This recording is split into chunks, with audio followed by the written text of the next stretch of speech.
Welcome to another episode here, Honorable Sensei, across from me, the vicious scumbag, and together we are Longturnlarry podcast.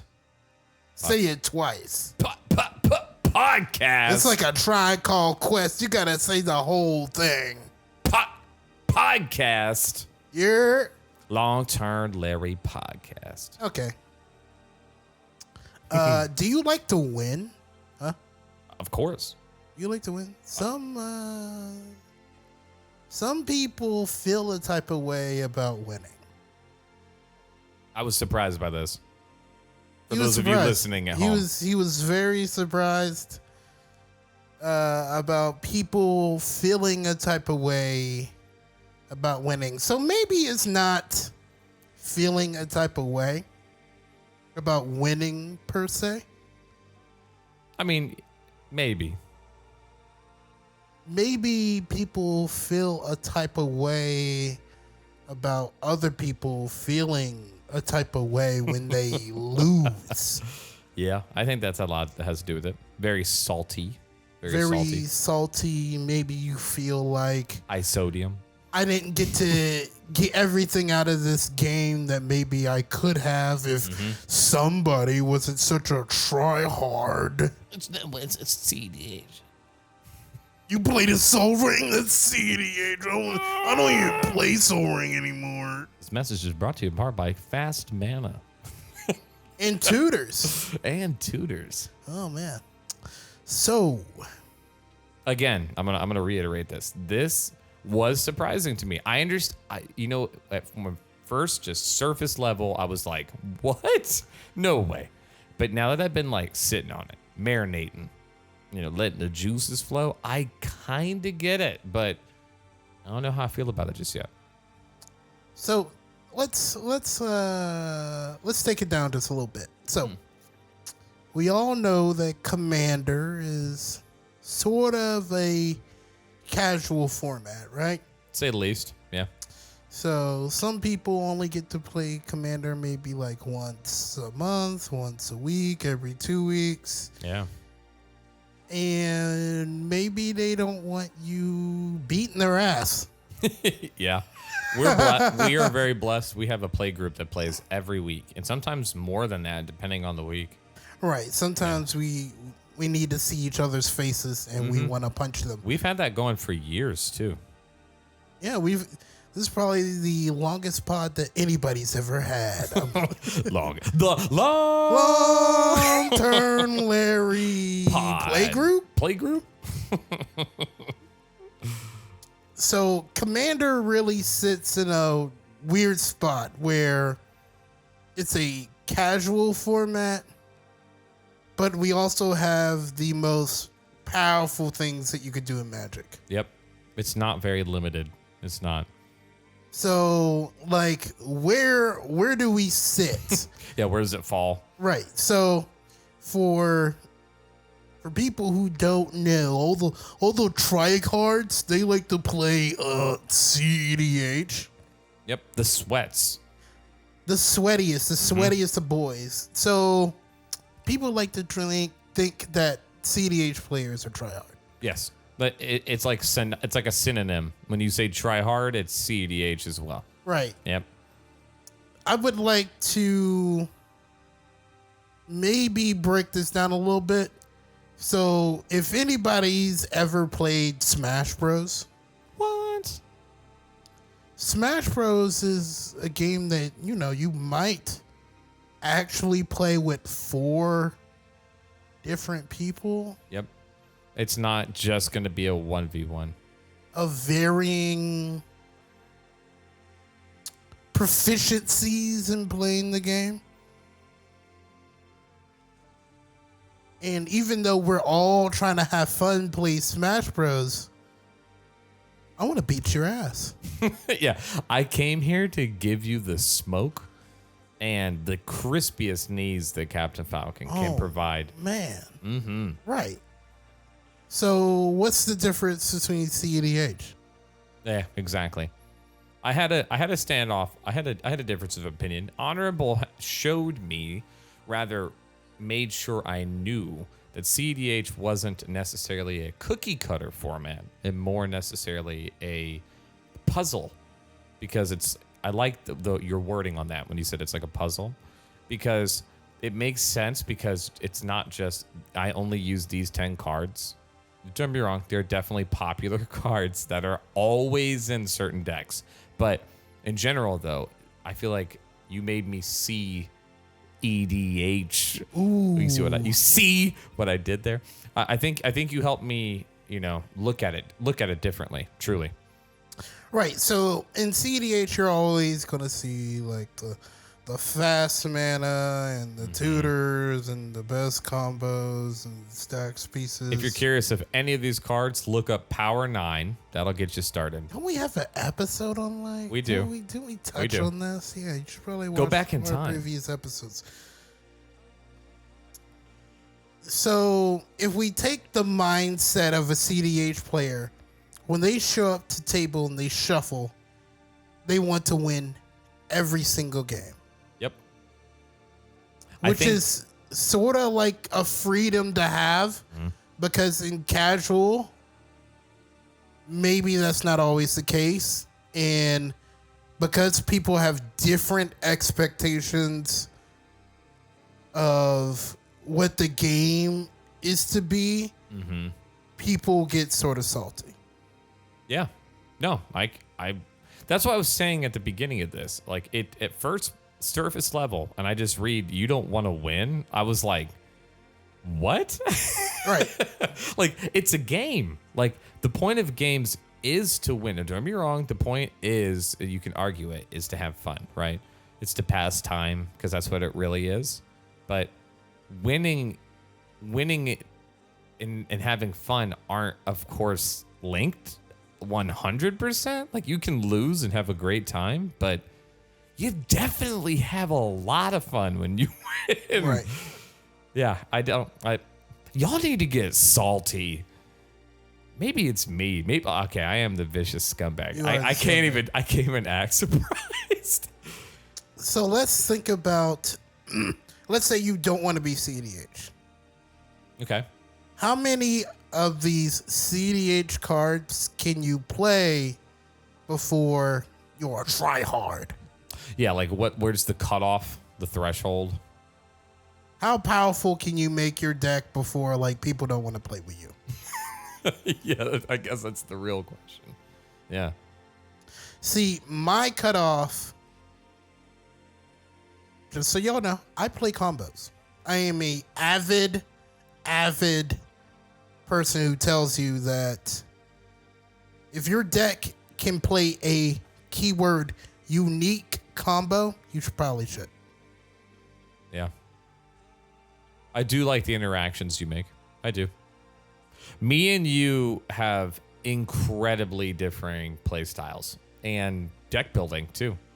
I feel like you helped me more than I helped you in learning how to deck build. But even in that capacity, I feel like we're different. Like, I feel like we have the same foundations and like core that we follow. Right. And like a deck has to have a certain type of bones to it to make sense. But outside of that, no, I think I'm beefing your chicken.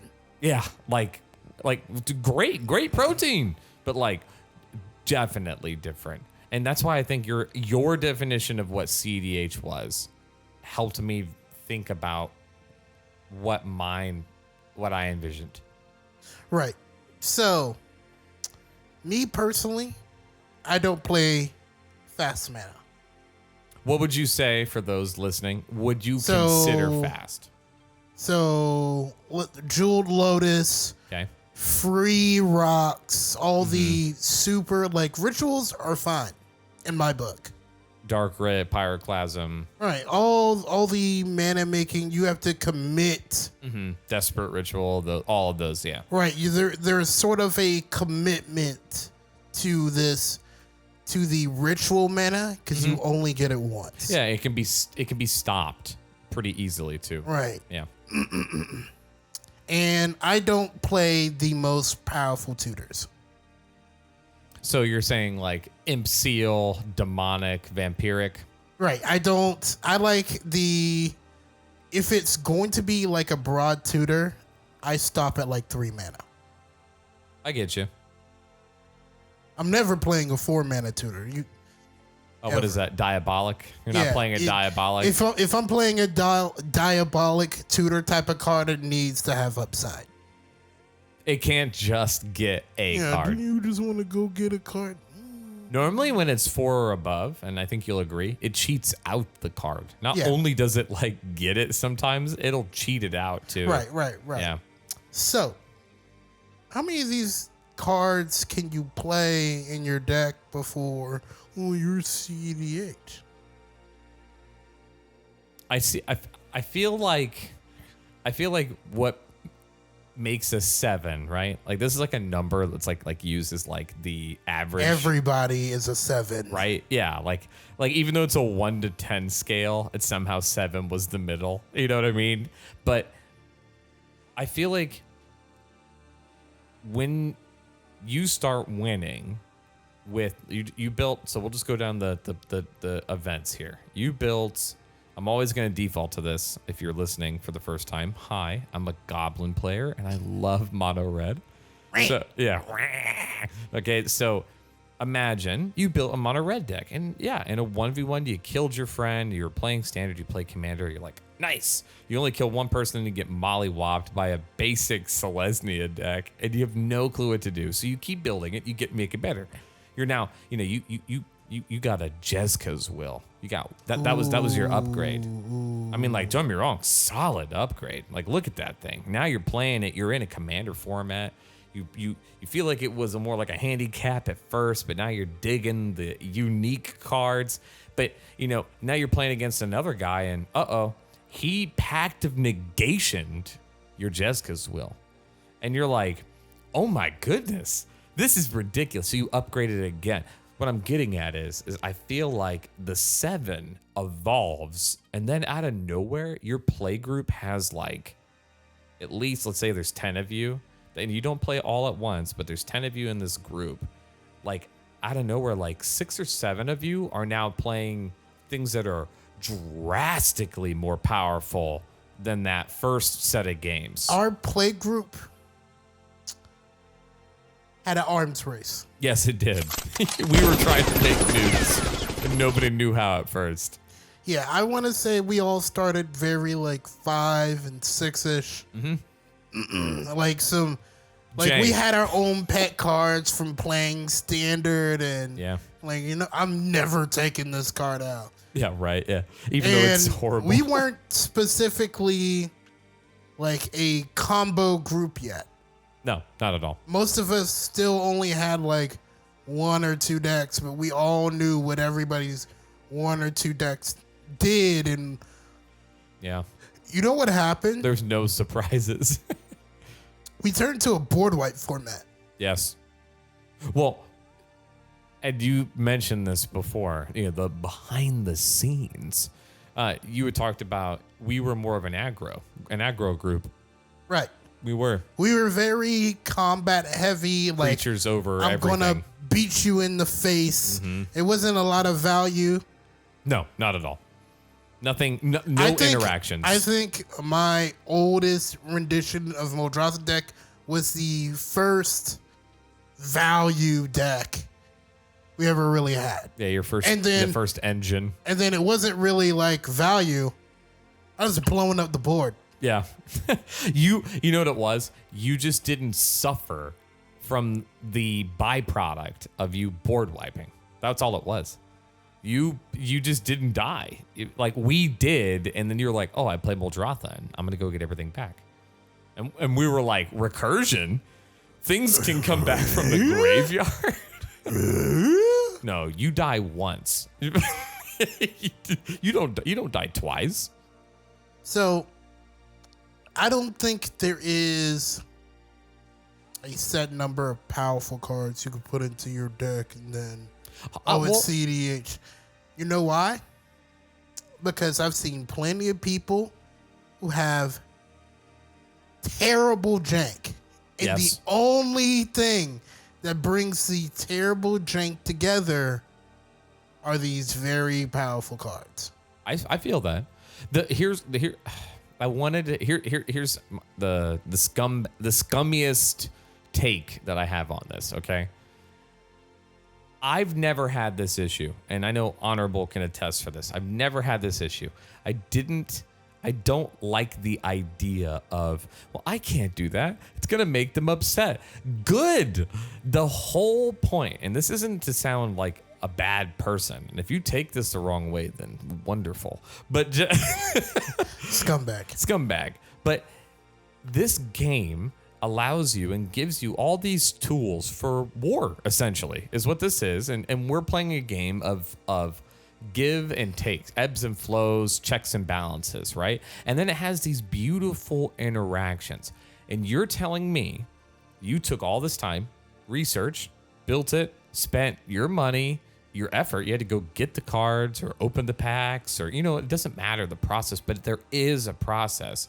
You went through all this thing. You made this thing. It's like your baby. It's unique. It is unique to you. You didn't just go on the internet and just pull up the best cards in slot. You made this thing. You meticulously crafted it.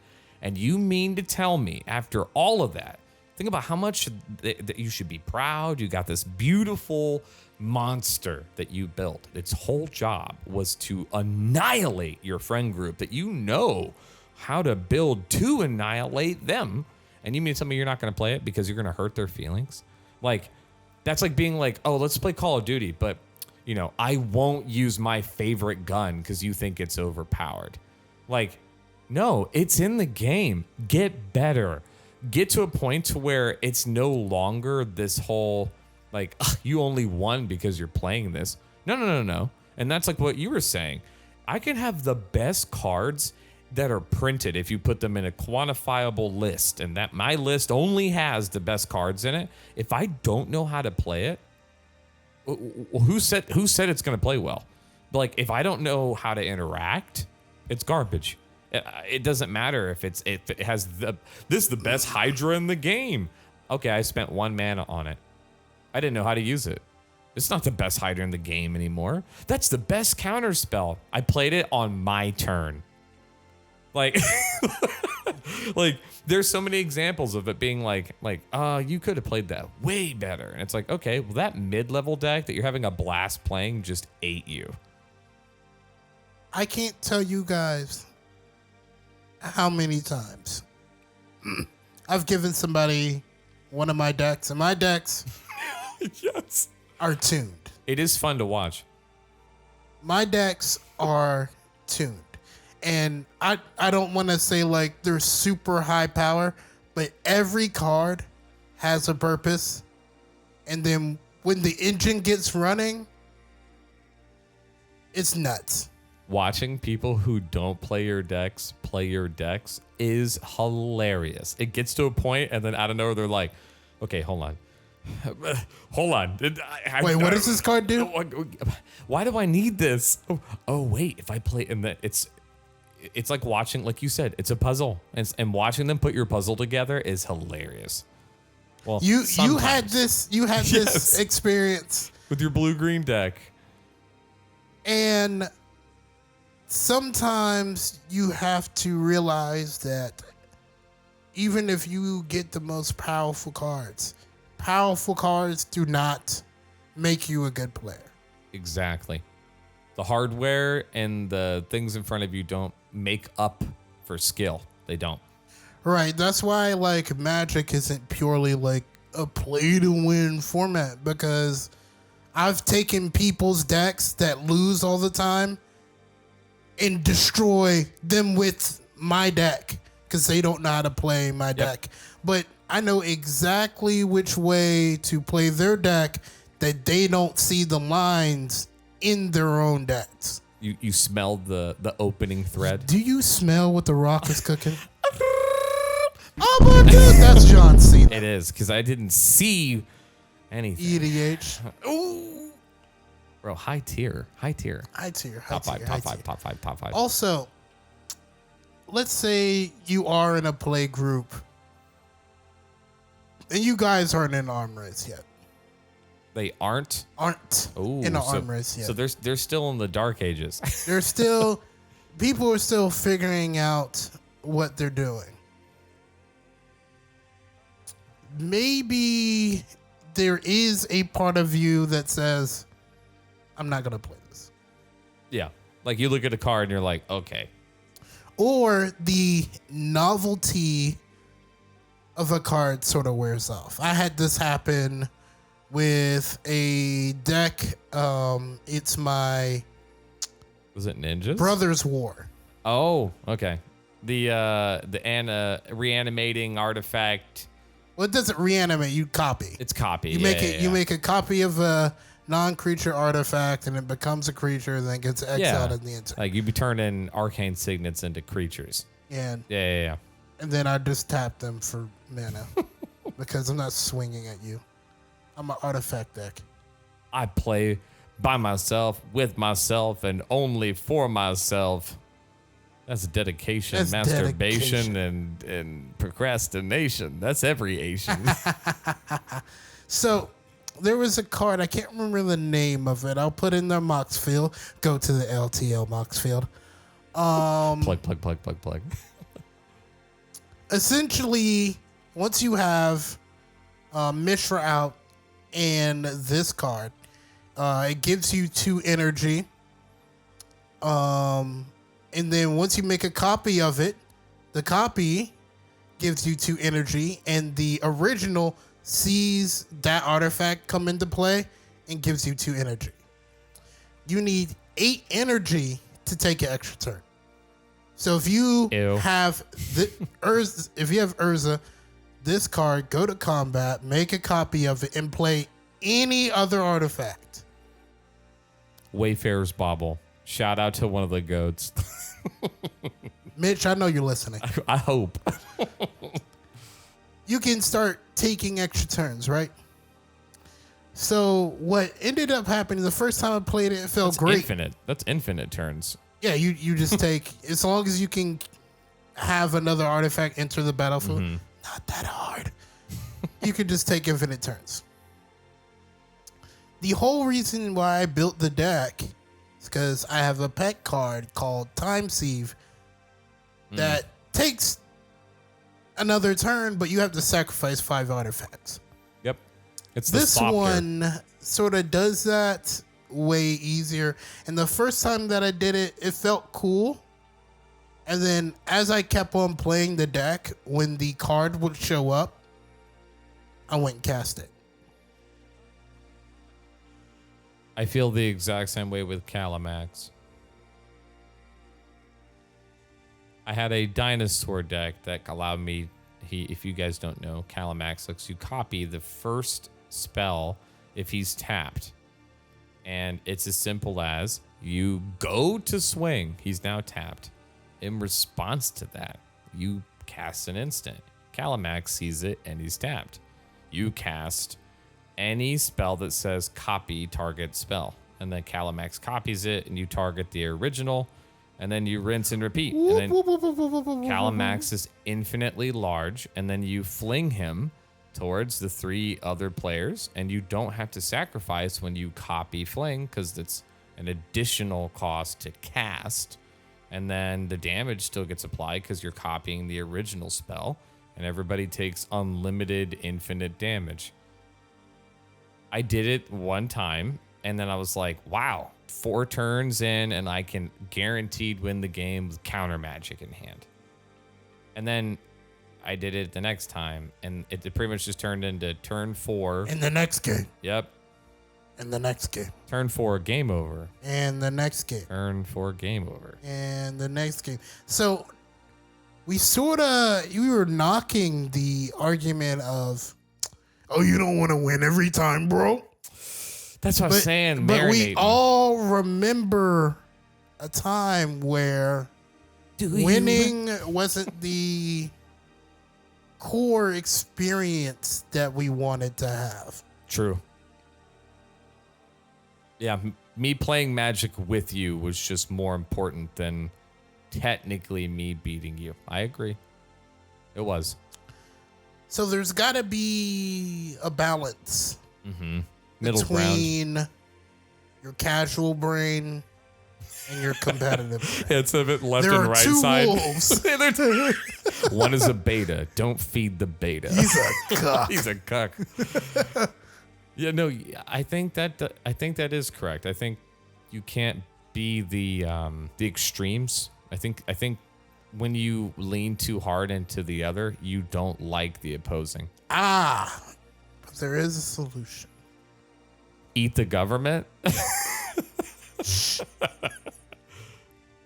Me,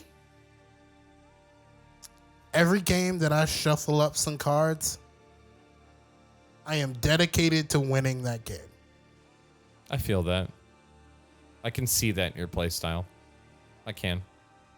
Every single game that I shuffle up some cards, I am dedicated to attempting to win that game.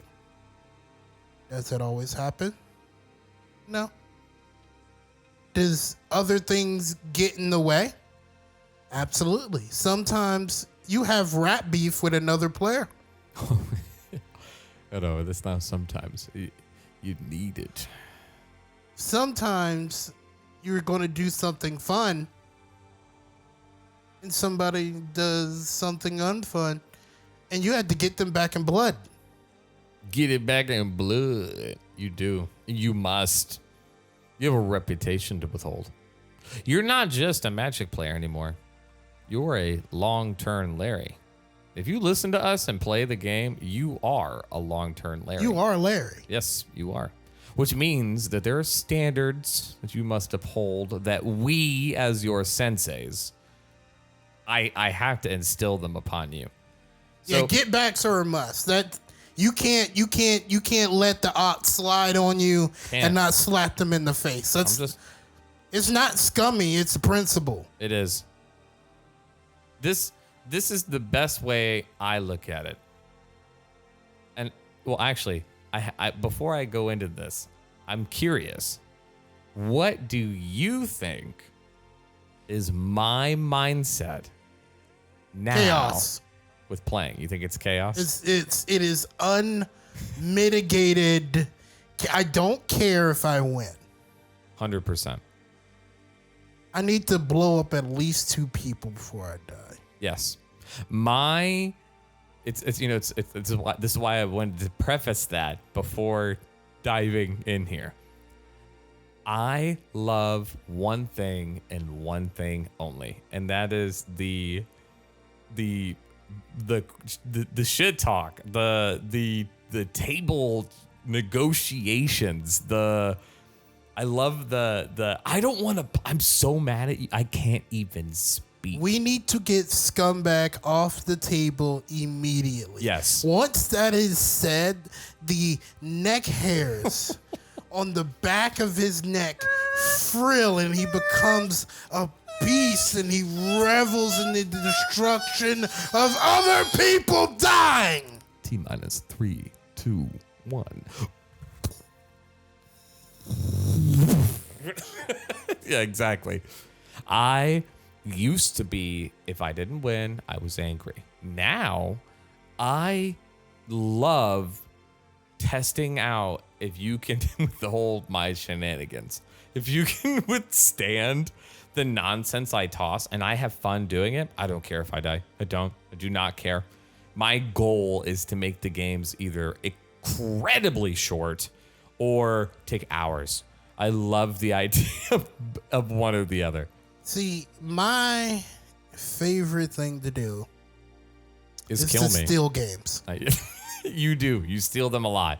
I king make without meaning to. I love interacting at the perfect time. I love stopping somebody at the perfect time. I like Hold on. In response, that's some of my favorite, and I'm not even somebody who's like, oh yeah, that sounds like a blue player. It does. I mean, that's the one of our play group. He has a deck he called Daddy's Got a Hangover, and that was the whole thing. Shh, shh, shh. No. See, I'm the type of person who has like a beast within in their opening hand, and they'll sit for 7 turns. And the opportunity that I get to cast it is the most devastating time.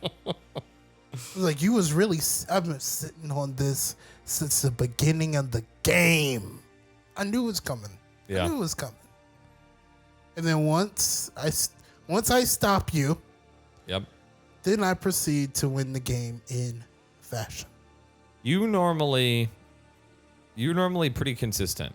You are. Like, if you start your process, unless somebody interacts with you really hard, you're probably gonna win the game. So I wanna kind of pick your brain on a couple of topics. Okay. So we're talking about what do you play to win? We're kind of referencing power levels and that camaraderie and the competitive versus non-competitive. So I see that you have mentioned this, and I'm curious as to why it's in here. You say pub stomping is not okay. Why? I have my opinion, and I think you'll like it, but I want to hear why first. The reason why pub stomping is not even really, to me, it's not even really about their feelings. Yeah. It's cheapening my experience. Oh, I didn't know that was. I like that better. I thought you were the other way. I thought you were about to be righteous, honorable sensei. Be like, you shouldn't beat up the younglings. Sometimes you should, to show them what the game looks. This is the power you can hold in your hand. That was actually what I was gonna say. Playing in any game I've ever played in, whenever I play with people that are drastically better than me, I prefer it because I want to play with them. It makes me get better faster because that ceiling is way higher than if they went easy on me. Now, don't get me wrong. I'm not saying like, hey, do you want to play Magic? And they're like, how do I use lands? And you're like, yeah, that's cool. Armageddon. Yeah, exactly. How do I block? You're over here on a 16-hit combo. Yeah. No, I'm not saying like to that extent, but like I don't like holding punches. So the reason why I don't like pub stomping is it cheapens your experience. The reason why I play to win every single time is because the puzzle of the game is different every game. This is true. Now I can do my thing every single time. And you know this about me, the way I build my decks, every card has a purpose. Oh, you didn't know this card, this card, this card, this card. Bloop. Yeah, you guys are dead. You say combos. Different card. But no. Different card, this card, this card, this card. It's not infinite, but it's close enough. That's what I was technically saying was like, you do like combos, but we had mentioned this in a previous episode. Should go listen to it. About how like a true combo is like 3 pieces.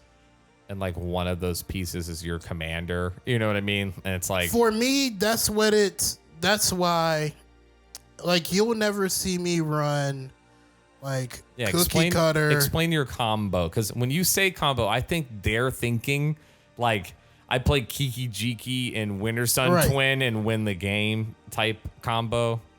Every deck that does have a combo, and not every deck that I own has a combo. But no, I couldn't even say the majority, but a good handful of them do. But all the decks that I run that have combos that are unique specifically to this commander. Yeah. in this deck. Yep. If I'm playing, my food deck doesn't have oh, technically it does. I just found it out. But I do love those when you don't realize you made one, right. and then you're like reading it and you're like, wait a minute. Right. So my food, I can't remember what the cards are, but I would not be running these 3 cards in any other scenario. Yeah. It's just for this. In this scenario, oh, there just happens to be 3 cards that I'd be running anyway. That just so happen to pop off in a way. Yeah. I found out, I've been playing Muldrotha for a long time. That's much like how Krinko was mine. I think Muldrotha is yours. I was playtesting my deck in between calls at my job, and I was like, I've been having these 2 cards. No, I think it's like 4 cards. I have these 4 cards in this deck for a long period of time. I had no idea that. Boop, boop, boop, boop. Oh. What? Wait a minute. Reads the cards with actual read. You actually put your glasses on. Like, oh. You squinted. You're squinting now instead of it just being a quick glance. So pub stomping not only cheapens your experience, yeah, you get to win, but it's with an asterisk. It is. How many times have you won a game that somebody else could have won but decided not to win? No, I get what you're saying. You can, it's subjective, but I think the majority would agree. I think if you really want to test your prowess, like some of my favorite anime characters, you test your prowess at a level comparable to your opponents. Otherwise, it like you're saying, you are doing a disservice to yourself, actually, if it's important to you. I'm training to go fight, the style bender, and he's incredible. I'm going to go fight an average guy to prepare for this. It's like, no, that it's not going to match. It doesn't match up. It's not the same vibe or energy. Let's talk about this. I've seen this, and people who think they're really good are just mean. A portion of this is me being the honorable sensei. Targeting one person repeatedly is not playing to win. If you've blown up their commander 4 or 5 times, yeah, you're not playing to win. Their deck better be really powerful. It has to be really, really, like, oh, the commander comes out, it's like game over. Like we lose. Yeah, that's different. If the commander comes out like Chulane. Chulane's an example of a commander that, like, you can play him, and in the same turn he gets played, you win the game. But by the time I've killed him the second time, if I'm not on my way to, or somebody else isn't on their way to winning the game, I don't know what you guys are doing. Yeah, we had mentioned, we had talked about this with the example of losing a game that you could have won hurts, right? But it's not as painful as sitting in a game that just goes on because nobody can end it. Those are the games that, like, we always joke that you're here to take the longest turns. But what we're getting at is you may take a long turn, but you're gonna win the game, or the game's gonna end. That is the whole point of being a Longturnlarry. Yes. There is a reason for your turn to be long, because I am here to beat your ass. Yep. If we're just all taking long turns because this is the 6th board wipe and we're all playing creature decks, and nobody those are the games be like, does anybody got a combo? It's Token Tuesday, and we've been board wiped 10 times. Nobody's got any card draw. And we all have like one card in hand, and we're all lying to ourselves that it's not a land. All our commanders cost 6 extra mana. Yep. And like I said, we're deep. We're deep. I built that land destruction deck jokingly so that when it would make the game go by longer. It actually doesn't, because the main point is I blow up all your lands and you die. It normally happens at the same time. The other land destruction that's in there preps me to win the game. Like, yes, people hate land destruction, but I'm not drawing the game out into oblivion. I'm gonna win. I've actually never won on that deck, and every time I play it, I just blow up the lands. Yeah, he blows up the lands, and then I'm more prepared than everybody else. He's more prepared than the guy who blew up his own lands. It's like, fool, I have 4 lands sitting in my hand. It's like, I got a full grip. It's like, dang, he's got counter magic. Joke's on him. It's all basics. The other thing, it does not make you winning the game. You have to be okay with losing. Yeah. And I think that's the thing that I've grown the most in Commander. Because I remember when we first started playing, I'm trying to body y'all. Like, I'm not trying to lose. Yeah. But there is a humbleness in losing, and there is a learning in losing. Some of the most obscure cards that I run now are cards that I've seen from other people, and I'm like, wow, that's crazy. This is very honorable, Sensei, of you. You're giving me the Miyagi vibes right now. Yeah, but I'm still gonna slap your hand with a spoon. You are. You have to be okay with losing, because nobody wants to go, oh, you countered my spell and now I can't win, and now you're pouting for the next 30 minutes because somebody stopped your win. Let me give the other side of that coin. It's perfect from the scumbag side. Don't be afraid to beat your friends. They're your friends.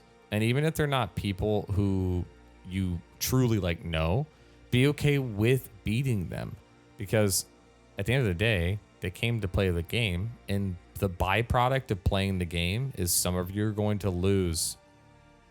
And so be okay with winning. Like, I want people to be okay with, I blew up all your stuff.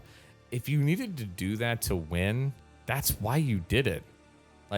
It's okay. It's not that you're being a mean player. I blew up your Elish Norn so that I could win the game. It's yeah, that makes sense. It's not you being mean. You didn't solo me out. And sometimes you get got. Yep.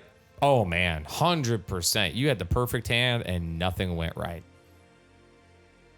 Sometimes you were really betting on that one land in Soul Ring, and somebody like me had a red mana open, blew up your Soul Ring. You Smell a braid.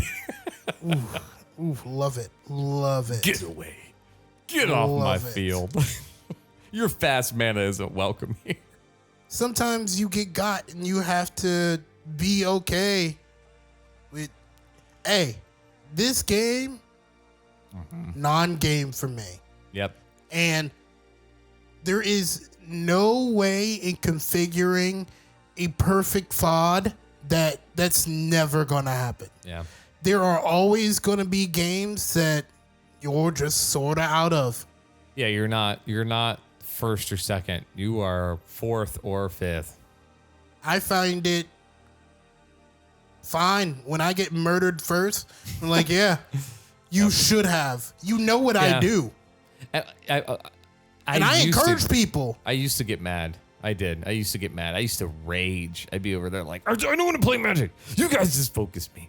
But then I absorbed it and got empowered by it. Kind of how you're wording it. And it's true though, because I looked at it more if y'all don't kill me, I am going to murder everybody at this table. This is why I have a problem with Batman. I'd be looking at him when I break out of Gotham's prison, I'm gonna blow up the North America. fuck Gotham. I'm going to blow up North America. And he's like, listen. Listen. You got back in No, you should have killed me. You should have killed me before I blew up the world. And I take pride now. If I'm not being focused, I win the game. And what's so funny is it's like, I hope you see it sometimes. Like, I'm not like, yay. It's like, okay, the game's over. Yeah. Like, it's almost like I didn't get to do what I wanted. I want to fight like a never-ending horde that I know that I'll inevitably... Or just me. Yes. You are my kryptonite for a lot of my decks. I am so often the responsible player in the group. And keep me in check. And it's like, I'm like, I play Blood Moon, and everyone's like, and you're like, fine. No, we're not doing that. Everyone gets an infect counter? No, they don't. No, none of you get infect. Put that counter away. I know. You're the one that does it. You are. I'm like, it's a group hug deck. And you're like, don't fall for it. It's Nekusar.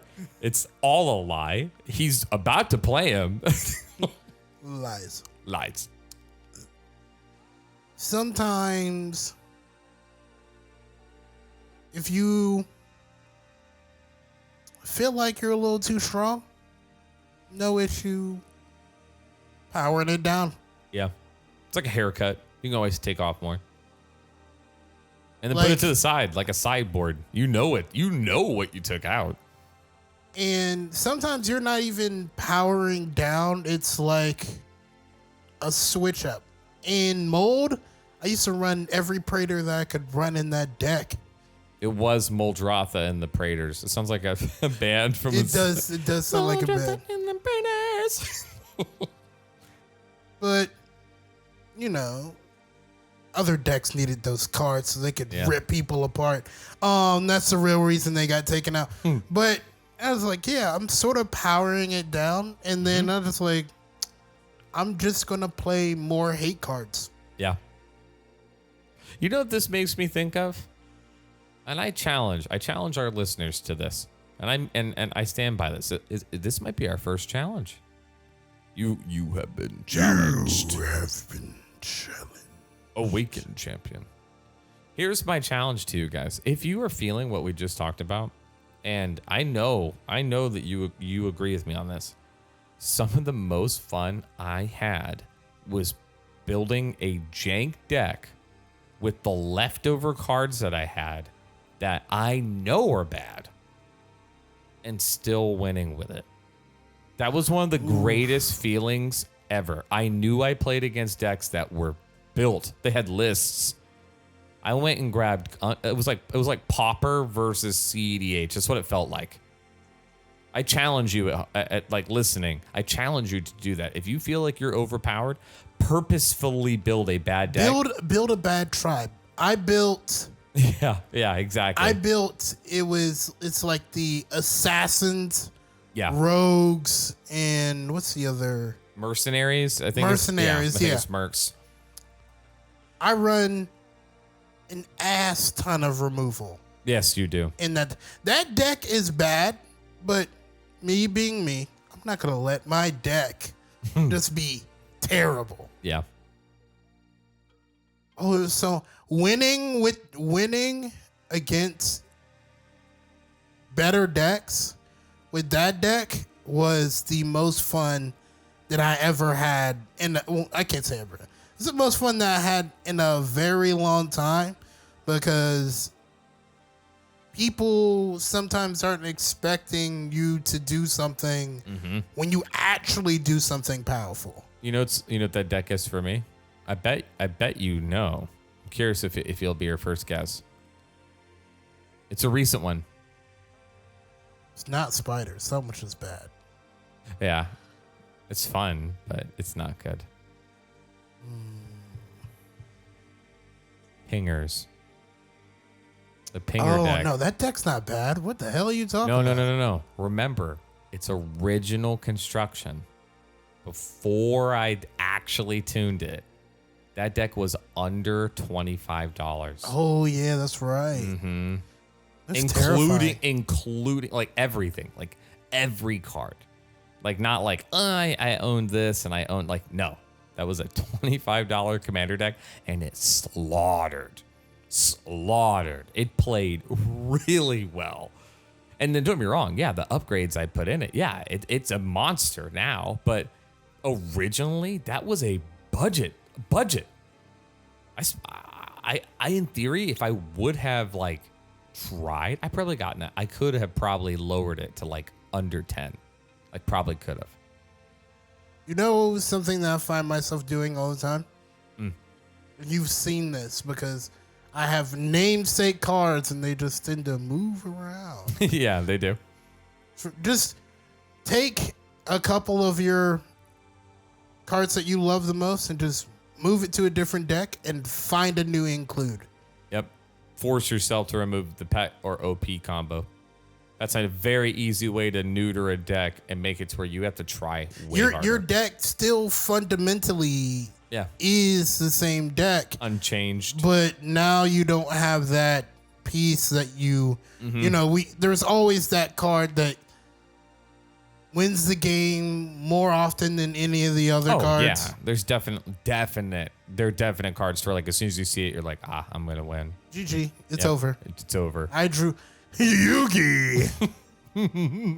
Kaiba boy. It's not your Exodia every game, but sometimes I agree. Putting Exodia in the next deck and then trying to figure out how you can replace it. Yeah, because you can't. You can play the rest. Yeah, it's just not the same. It's just a bunch of pieces. Wait, what the hell am I supposed to do with Exodia? With this foot, you gonna get beat. You about to get beat by this anklet. Egyptian anklet. Like I have a. It's funny. It used to be just my exile.deck. Mm-hmm. You know what I'm talking about. Oh, I remember. Fiend Hunter was one of your. No, it is no. It is Prosper. Oh, just to give you an example of how far back I just went. I went back to your human deck. Oh no! When we were playing standard, and you were running Fiend Hunter, and you were flickering them to blink my board. That's where I just went. No, we're going back like a year. Oh yeah, I went BC. I went BC times. So Prosper, everybody hates Prosper. Even I hate Prosper. It's not prosperous. One of our friends made a 5-color dragon deck. Yep. And I took offense. You got to say it. You can't out Pizza the Hut. You can't out Dragon the Hut. You can't.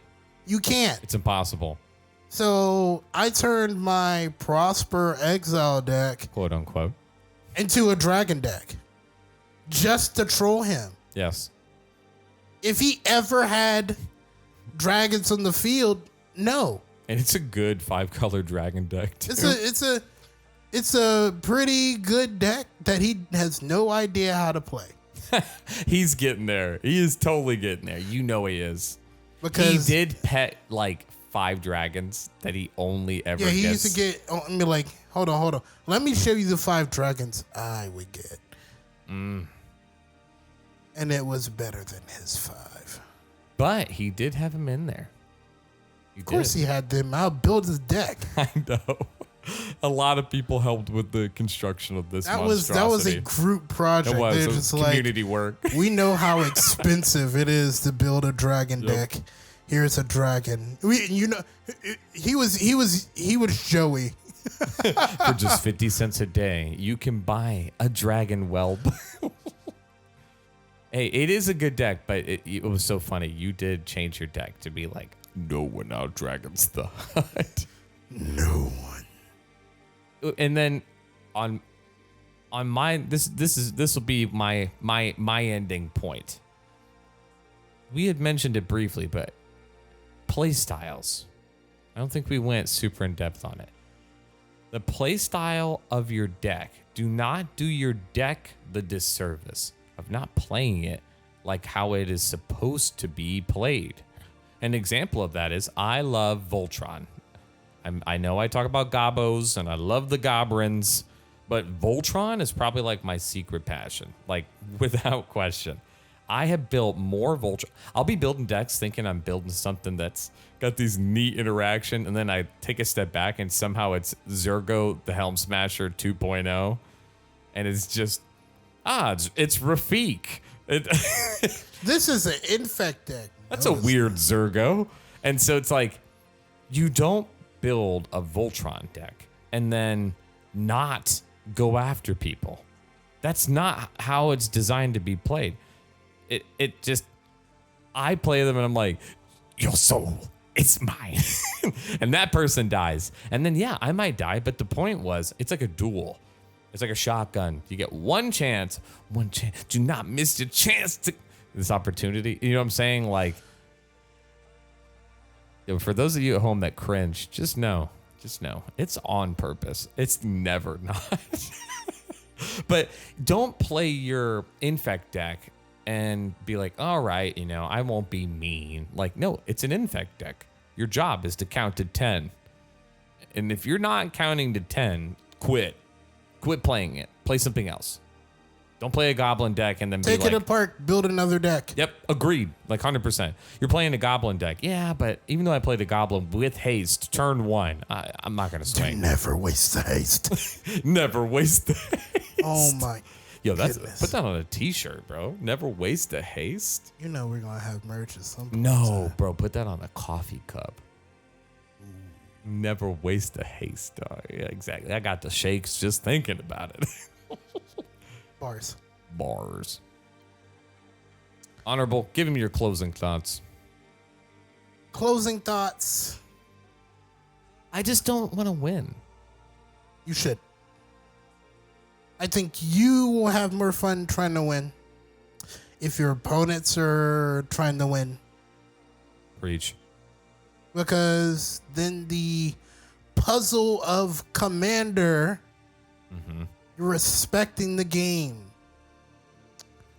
Why would you want to play a format with the greatest selections of cards ever seen, but you want to play draft? You get to pick champions throughout the timelines of history. And you pick Bob. Yeah, you picked your neighbor. That. Yep. Be fearsome. Yeah. Strike fear in the heart of your opponents. In the heart of man. Dark and Cantor. But when you take the L, you took it. Yeah, die with respect. Don't, guys, I could, if you would have just given me one doubt. Oh, I do love it. That card was meant for me and one other player, without question. But just to tack on there, I'm piggybacking. That doesn't mean that you can't, have a death throw. You're dying, so I get it. So you might have a death throw. And before you know it, you just accidentally ruined their game. You can be a sore loser in game. Just don't be a sore loser actually about it. I'm totally down with it being like, oh, you're about to kill me? I'm going to blow up all of your stuff. If I'm dying, I'm taking you with me. You know what? I'm calling the IRS. That's an illegal tiger. I already Is saw that it. a lemur? I have Who receipts. owns a lemur? Okay, listen. Wait, I'm green-blue. I'm supposed to own lemur. No, you're not. I'm calling the black and white player. Whoop, No, it's white-blue. It's definitely white-blue. I'm calling the white-blue player. whoop, whoop. Sir, I'm going to need you to return that to your hand. Sir, put that into your graveyard. But sir, I'm going to need to silence you.